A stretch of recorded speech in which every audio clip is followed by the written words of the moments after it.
Olá pessoal, bom dia. O nosso assunto da aula de hoje é verbo e algumas colocações sobre isso. Então, isso é um assunto que nós vamos começar no livro de vocês, na página 68, e nós vamos falar um pouquinho sobre a questão do verbo. Inicialmente eu quero destacar que verbo é uma classe das mais importantes, é uma classe gramatical em que indica três coisas principais, certo?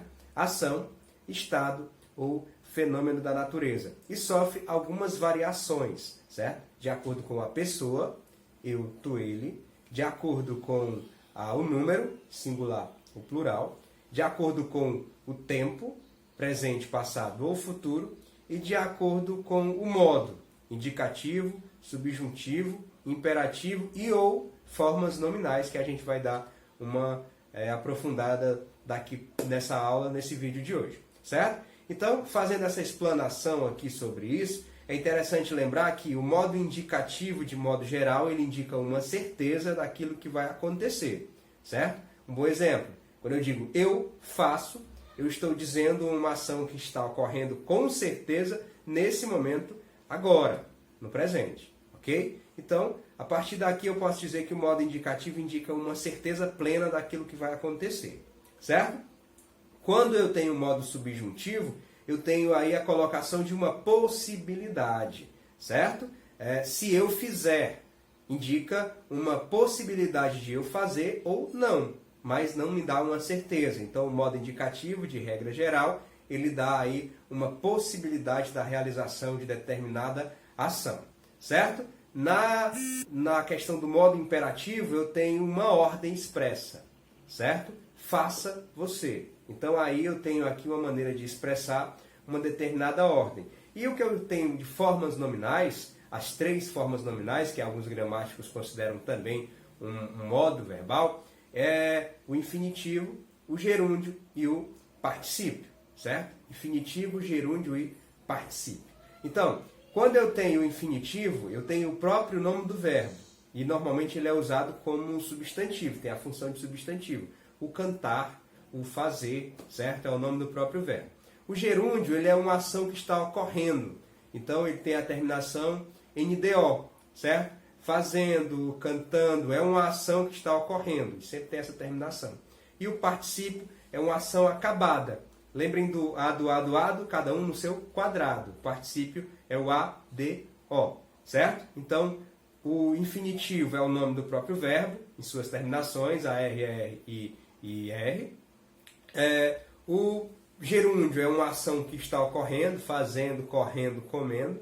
E o particípio é uma ação acabada, ado, feito, tem algumas variações que eu vou colocar como exemplo, cantado, postado, enfim, tem a terminação ADO, beleza? Então, fazendo essas colocações, é interessante lembrar também que o verbo tem três formas distintas, mas eu aí faço algumas variações dela. O verbo pode estar no presente, pode ter ocorrido no passado, que eu chamo de pretérito, ou pode ocorrer uma ação no futuro. Mas eu aí faço uma quebra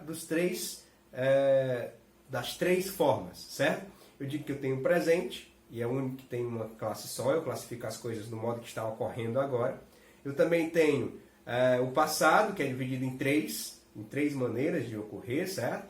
O passado perfeito, ou pretérito perfeito, o pretérito imperfeito e o pretérito mais que perfeito. E no futuro eu tenho o futuro do presente e o futuro do pretérito. Então assim eu tenho essa distribuição dos verbos. Mais importante vocês saberem agora, o presente é uma ação que está ocorrendo ali, naquele momento, é uma coisa certa que vai acontecer. E o passado ele é dividido de três maneiras específicas, certo? Que a gente vai detalhar aqui na tela para vocês. Ok? Então, quando eu falo de passado, é interessante lembrar que o passado, vou colocar aqui na tela, é interessante lembrar que o pretérito, ou passado, ele é dividido em pretérito perfeito, em que eu tenho uma ação que acontece, que já ocorreu no passado e aconteceu e finalizou no passado, certo? Uma ação que acabou, começou e acabou no passado. Eu amei, meu amor acabou. Tem o pretérito imperfeito, que é uma ação que está ocorrendo no passado, ela não acaba. E é muito utilizada nos contos de fada, quando eu utilizo, por exemplo, a expressão era uma vez, certo? a expressão que a gente está usando como exemplo o verbo amar, amava. É uma expressão que está expressa, que está colocada no pretérito imperfeito. Uma expressão que está ocorrendo ainda no passado. E o pretérito mais que perfeito tem a terminação RA, certo? Amara, como exemplo. Ele contrasta com um acontecimento que está ocorrendo no passado, certo? É como se a coisa tivesse ocorrido e, ao mesmo tempo, não ocorrido. Eu amara, como se eu tivesse amado e não amasse mais, certo? Ele continua, ele dá uma ideia de contraste com aquilo que eu fiz. Eu amara, ele fizera, certo? Dá uma espécie de dúvida da ação que ocorreu no passado, certo? Colocando também aqui o futuro do presente, ele é o futuro simples, é uma coisa que vai acontecer que eu tenho certeza, certo? Uma coisa que vai acontecer após o momento que eu falo. Por exemplo, eu amarei. Isso é uma certeza, é quase uma certeza que eu vou dar. E também tem o futuro do pretérito, quando eu utilizo a expressão ia. Normalmente o futuro do pretérito tem a terminação ia. Ele expressa uma ação que pode ocorrer, certo? No passado, porém que não aconteceu. É uma coisa que deveria ter ocorrido no passado e não aconteceu. E a terminação é o IA, certo? Eu amaria. Então, fazendo uma recapitulação aqui, o presente é uma coisa que acontece no momento de quem fala. O pretérito perfeito é uma ação que ocorre e termina no passado. O pretérito imperfeito é uma ação que continua ocorrendo no passado.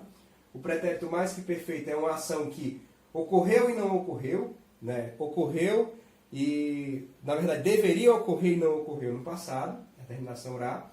E o futuro do presente é uma ação que vai ocorrer após a fala. O futuro do pretérito é uma ação que eu esperava que ocorresse no passado, mas não aconteceu, certo? Então, esclarecendo aqui esses pontos, retomando aqui a tela, é interessante que vocês peguem o livro de vocês na página 68, que eu vou colocar aí também para vocês, certo?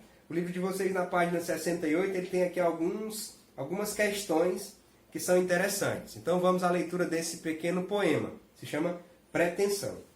Eu quero um grande amor. Tá bem, pode ser pequeno. Ok, mas que seja de verdade. De mentira também serve, mas que dure bastante. Aceito um rapidinho, entre o nada e qualquer coisa. Meu coração dança miudinho. Certo? Então aqui eu tenho algumas questões desse pequeno poema chamado Pretensão, que é do Ulisses Tavares. E a primeira questão do poema, a pergunta é: o eu lírico está à procura de quê e como deve ser o que ele procura? Bom, você pode ver que ele procura um amor e, de certa forma, ele não importa que amor é esse. Ele não faz distinção aí do que ele procura. Ele só procura e espera encontrar esse amor. Certo? Na B, ele tem a seguinte colocação. Nesse poema são utilizadas formas verbais por meio das quais o eu poético quer indicar ao leitor que fala de coisas que para ele são certas. Releia o poema e identifique quais das formas verbais utilizadas indicam certeza. Ou seja, ele quer saber uma coisa que acontece no presente. Certo? Ele quer saber o presente do indicativo, que indica aí uma certeza do que está acontecendo. Então eu tenho o verbo querer, eu quero, pode, serve, aceito e dança. Beleza? Tem o a ser, que ele pergunta duas formas verbais utilizadas no poema. Aparecem em versos que indicam coisas que podem ou não acontecer. Ou seja, essas coisas, elas não me dão certeza exata do que vai acontecer. Quais são essas duas coisas? O verbo seja e o verbo dure. Eu não tenho exatamente uma certeza do que vai ocorrer. E na questão D, diz: você considera que ao utilizar essas duas formas verbais, o poeta quis expressar dúvida, uma condição ou um desejo de que algo realmente aconteça? Bom, como vocês podem ver, ele não tem muita certeza do que ele está colocando. Então aí eu tenho a indicação de uma coisa que ele só espera. Dessa forma, a questão D, a melhor maneira que você tem de expressar é uma coisa que ele queria. Então isso é um desejo.